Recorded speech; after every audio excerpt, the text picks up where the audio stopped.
Não reclame, resista.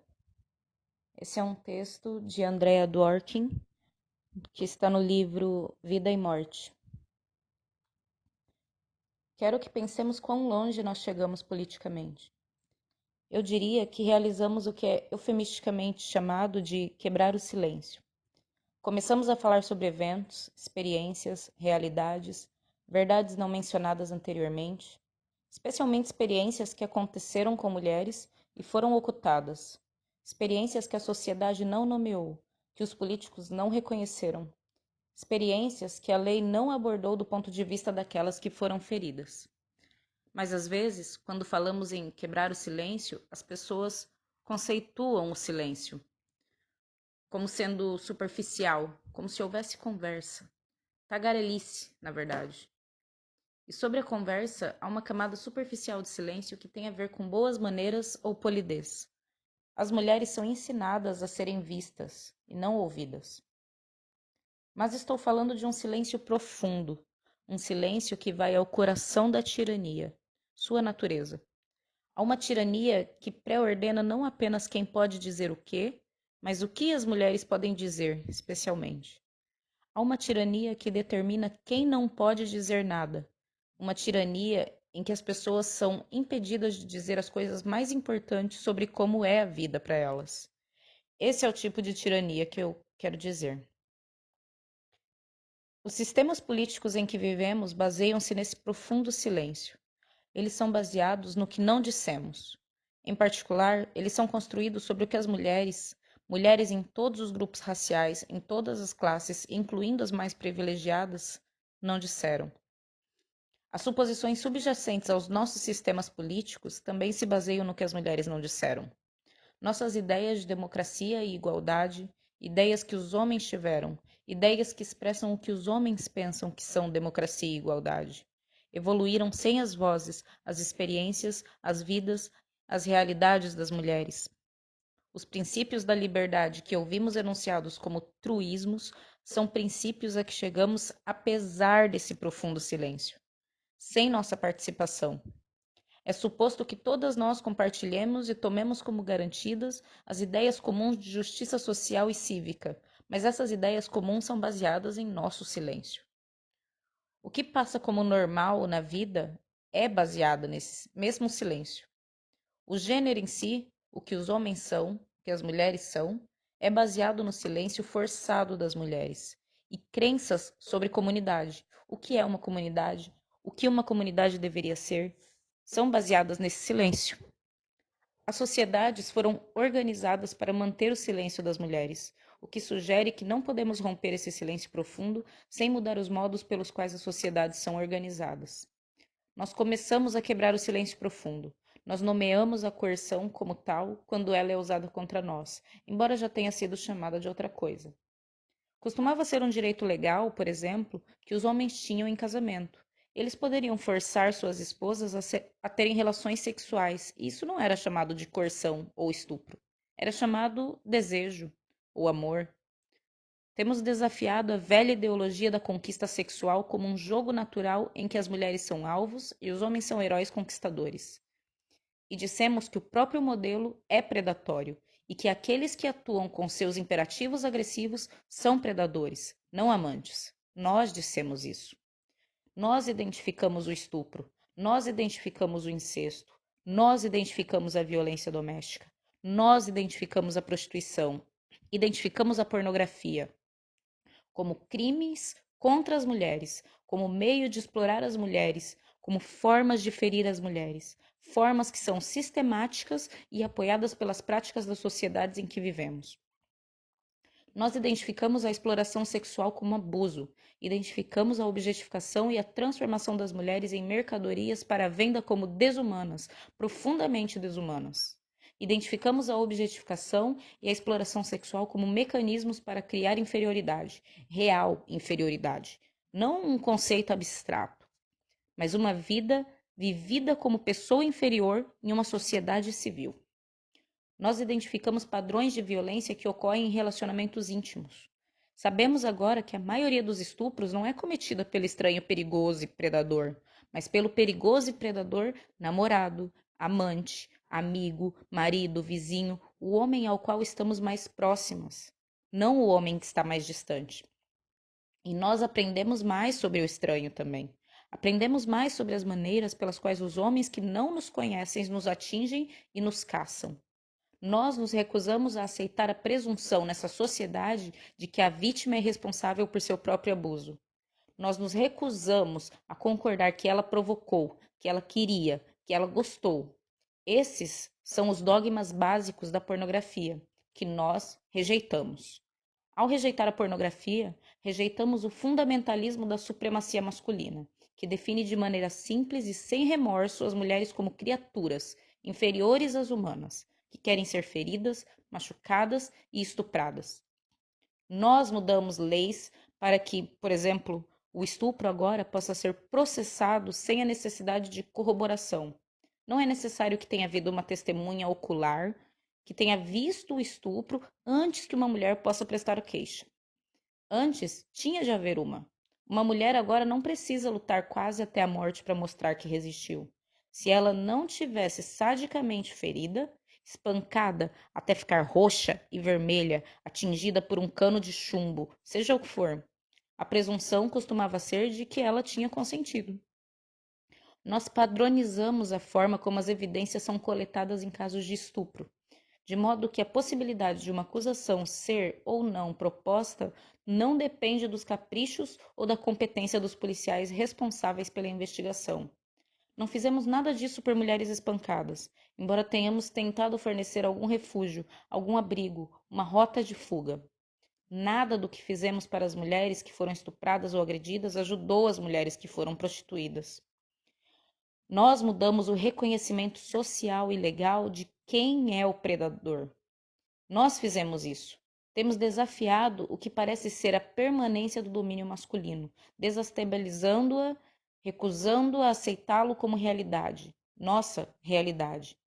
Nós dissemos não, não, não é a nossa realidade. E embora tenhamos prestado serviços para vítimas de estupro, para mulheres espancadas, nunca conseguimos prestar o bastante. Sugiro que, se qualquer sociedade levasse a sério o que significa ter metade da sua população estuprada, tão maltratada quanto as mulheres nos Estados Unidos e no Canadá, estaríamos transformando prédios do governo em abrigos. Estaríamos abrindo nossas igrejas para as mulheres e dizendo: toma, é sua, viva nelas, faça o que quiser com elas. Estaríamos entregando nossas universidades. Então, o que resta ser feito? Pensar em ajudar uma vítima de estupro é uma coisa. Pensar em acabar com o estupro é outra.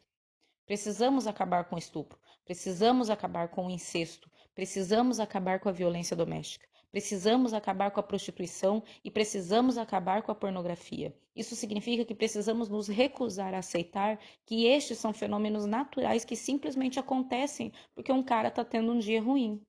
Em cada país, o domínio masculino é organizado de maneira diferente. Em alguns países, as mulheres precisam lidar com a mutilação genital. Em alguns países, o aborto é forçado para que os fetos femininos sejam sistematicamente abortados. Na China, o aborto forçado é obrigatório pelo Estado. Na Índia, uma economia de livre mercado força as massas de mulheres a abortar fetos do sexo feminino e, na falta disso, a cometer infanticídio em bebês do sexo feminino. Pense sobre o que as políticas sobre o aborto significam para as mulheres adultas, o significado para o seu status. Observe que o conceito ocidental de escolha, crucial para nós, não cobre a situação das mulheres nem na China, nem na Índia. Cada vez que olhamos para o status das mulheres em um determinado país, temos que olhar para as formas em que a dominação masculina é organizada. Nos Estados Unidos, por exemplo, temos o crescimento de uma população de assassinos em série. Eles são uma subcultura no meu país. Eles não são mais desviantes solitários. As fontes policiais, sempre conservadoras, estimam que todos os dias quase 400 assassinos em séries estejam ativos nos Estados Unidos. Na minha opinião, precisamos nos concentrar nos autores de crimes contra as mulheres, em vez de nos perguntarmos repetidamente: por que isso aconteceu com ela? O que há de errado com ela? Por que ele a escolheu? Por que ele deveria bater ou machucar alguém? O que há de errado com ele? Ele é a questão. Ele é o problema. É da sua violência que nos encontramos correndo e nos escondendo e sofrendo. O movimento das mulheres tem que estar disposto a nomear o perpetrador, a nomear o opressor. O movimento das mulheres tem que se recusar a exilar as mulheres que têm o cheiro de abuso sexual, o cheiro, o estigma, o sinal. Precisamos nos recusar a exilar as mulheres que foram feridas mais de uma vez, estupradas muitas vezes, espancadas muitas vezes. Não é legal, não é respeitável, não tem bons lares. Não há movimento de mulheres se não inclui as mulheres que estão sendo feridas e as mulheres que têm menos. O movimento de mulheres tem que pegar nos sistemas familiares em nossos países, sistemas nos quais crianças são estupradas e torturadas. O movimento das mulheres tem que pegar nas mulheres espancadas que não escaparam. E temos que nos perguntar por quê. Não porque elas não escaparam, mas porque estamos nos contentando com o fato de que elas ainda são cativas e prisioneiras. Temos que assumir a prostituição como um problema, não um tema de debate, mas uma questão de vida ou morte. A maioria das mulheres prostituídas no Ocidente são vítimas de incesto, que fugiram de casa, que foram estupradas, que são cobiçadas quando ainda são crianças, crianças estupradas, sem abrigo, pobres e abandonadas. Temos que enfrentar a pobreza, não no sentido literal de preocupação sincera, mas no sentido concreto, no mundo real. Nós temos que assumir o que significa defender as mulheres que não têm nada, porque quando as mulheres não têm nada, é nada mesmo. Nenhum lar, nenhuma comida, nenhum abrigo, muitas vezes nem capacidade de ler. Temos que parar de banalizar os ferimentos e insultos às mulheres como fazem nossos sistemas políticos. Como alguém que passou por dificuldades e era uma mulher politicamente comprometida, direi que a diferença entre ser torturada porque você tem uma ideia política ou compromisso e ser torturado por causa da sua raça ou sexo é a diferença entre ter dignidade de algum tipo e não ter dignidade alguma. Há uma diferença. Não podemos mudar o que está errado com o nosso feminismo se estivermos dispostas a aceitar a prostituição das mulheres. Prostituição é estupro em série. O estuprador muda, mas a mulher estuprada permanece a mesma. O dinheiro lava as mãos do homem. Em alguns países, as mulheres são vendidas para a escravidão sexual, geralmente ainda crianças. Em outros países, como o Canadá e os Estados Unidos, prostitutas são criadas por meio do abuso sexual infantil, especialmente incesto, pobreza e falta de moradia. Enquanto houver consumidores, em economias de livre mercado, prostitutas serão criadas, para criar o suprimento necessário, desejado de prostitutas. As crianças têm que ser estupradas, pobres, sem teto.